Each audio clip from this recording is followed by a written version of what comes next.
Happy new year 2025। 2025-এ আমরা পদার্পণ করেছি। 2024-এর আমাদের সুখ দুঃখের মধ্যে যেভাবে কেটেছে, 2025টা যেন সকলের জন্য খুব ভালো কাটে। বিশেষ করে যারা চাকরির প্রার্থী আছো, তারা যেন সমস্ত রকম পরীক্ষা দিতে পারো এবং সসম্মানে যাতে উত্তীর্ণ হতে পারে, সেটাই আমরা যেন প্রার্থনা করি। আমরা কিছুদিন লক্ষ্য করেছি যে West Bengal public service commission তার 2025 সালের যে আপকামিং পরীক্ষাগুলো আছে, তার একটা সংক্ষিপ্ত বিজ্ঞপ্তি দিয়েছে। যেমন ক্লার্কশিপ, মিসলেনিয়াস, আইডিও, ডাব্লিউবিসিএস পরীক্ষা। তার সঙ্গে সঙ্গে 31শে ডিসেম্বর 2024-এ আমরা এটাও দেখতে পেলাম যে পিএসসির মাধ্যমে যে সমস্ত সরকারি স্কুলগুলো টিচার নিয়োগ করা হয়, তারও একটা সংক্ষিপ্ত বিজ্ঞপ্তি দিয়েছে।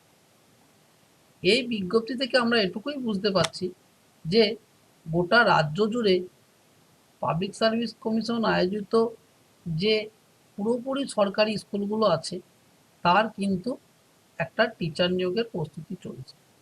কিছুদিনের মধ্যে হয়তো পুরো বিজ্ঞপ্তি আছে।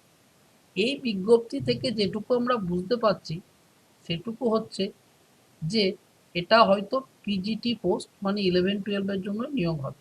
9-10-এর জন্য নিয়োগ হলেও তার বিজ্ঞপ্তি হয়তো প্রকাশিত হবে, আমরা সেগুলো ডিটেলস জানতে পারবো। আমাদের স্কুল সার্ভিসের মাধ্যমে যে সরকারি সাহায্যপ্রাপ্ত স্কুলগুলোতে নিয়োগ হয় অ্যাসিস্ট্যান্ট টিচার 9-10 এবং 11-12-এ, তার সঙ্গে এর কিছু বেসিক পার্থক্য আছে। এটা যেমন হচ্ছে পুরোপুরি সরকারি চাকরি, সেই জন্য চাকরির ফেসিলিটিও কিছু বেশি আছে। যেমন আনলিভ, ট্রাভেল অ্যালাউন্স, তার সঙ্গে প্রমোশনের ব্যবস্থা আছে। স্কেল মোটামুটি কাছে হলেও আমরা অনেক কিছু এক্সট্রা সুযোগ সুবিধা এই চাকরির ক্ষেত্রে আছে। এটা ট্রান্সফারেবল জব।